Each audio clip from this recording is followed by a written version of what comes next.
السلام عليكم الناس العزاز الغاليين، كي بقيتوا لبس عليكم. نتمنى تكونوا بصحه جيده وبرزق والتيسير وطولة العمر يا العزاز ليكم ولوالديكم والاهل ديالكم ووالديكم بحال ديما. الله يرحمهم ويوسع عليهم، اللي حي الله يعطيكم رضاتهم ورضا من رضا الوالدين. والله يسرنا فوق الارض وتحت الارض ويوم العرض على الله سبحانه عز وجل. واش غادي نقول لكم؟ خبر عاجل ومستعجل ومستعجل. اللهم لا شماتة، اللهم لا شماتة، اللهم لا شماتة. قبيله درت معكم واحد الفيديو قلت لكم راه ذنوب الناس صعاب، ذنوب الناس صعاب، ذنوب الوليدات صعاب، ذنوب الوليدات صعاب. خبر عاجل عاجل عاجل عاجل، والغايب يعلم الحاضر والحاضر يعلم الغايب.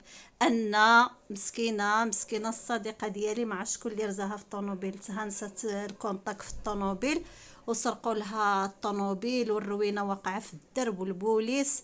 واحد بنت الجيران بقات مشات كتشوف كتلقاها داو لها كتحسب بها شي حاجه، فاش مشات تطلق كتلقاها هي اللي سرقوا لها الطوموبيل. اي والله ما لا شماتة، والله ما نشمت، والله ما نشمت، ولكن الانسان الذنوب راه صعاب، ذنوب صعاب واكثريه. والله تجتني البكيه، واكثريه في هاد الشهور هادو، اكثريه في هاد الشعبان اللي كترفع الاعمال وكترفع شنو كنديروا في العام كامل. وربي كيكون واحد الكتاب بين يدين الله، وتكوني كتظلمي الناس وتظلمي الكبده ديالك وتظلمي وتمشي متبعه طريق الفلوس. اش غادي يديروا لك؟ اش غادي ينفعوك؟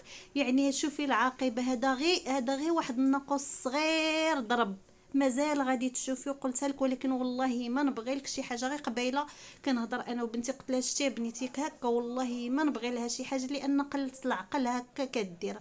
قلت العقل اخوتي راه مصيبه، واللي كيتبع راي الاريايد الناس، عطي لهذا ودنيك وعطي الاخر ودنيك وعطي الاخر ودنيك وعطي الاخر ودنيك. راه قالك كتطلق قتال الروح وما تطلقاش المحرش. الانسان اللي كيكون كيحرش هنا عمر هنا عمر هنا، والناس كتخدم على راسها وكتكوش لوليداتها، وواحد كيدمر وليداته. هذه هي النتيجه. المهم هذا الخبر والله الا عاد توصلت به دابا دابا دابا دابا.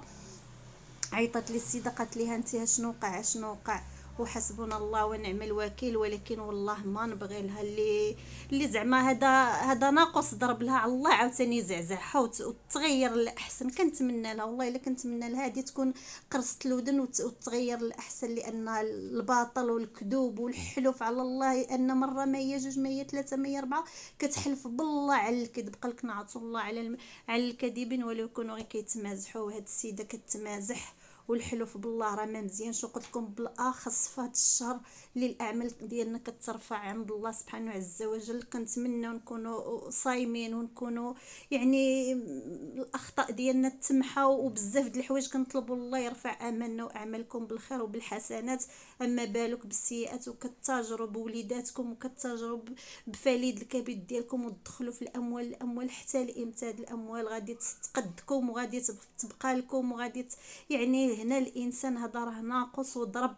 كنتمنى توقع شي معجزه وتبدل هاد الشيء اللي كنعيشوه وكيعيشوه هاد الامهات. وكنسمعوا حتى حنا اللي غير كنهضروا كنسمعوا واحد تانتي وهذه يعني كيضرنا خاطرنا حنا كنهضروا الا في الحق. وربي راه الشاهد، انا بغيت الخير، ولكن اللي كيهضر على الحق كيتسمى حمق وما عندنا ما نديرو. حسبنا الله ونعم الوكيل. ونتمنى ربي يجيب العواقب سليمه. هذا ما نقول لكم اخوتي، وهذا الخبر توصلت به وشاركته معكم. وحسبنا الله ونعم الوكيل، ولا حول ولا قوه الا بالله العلي العظيم.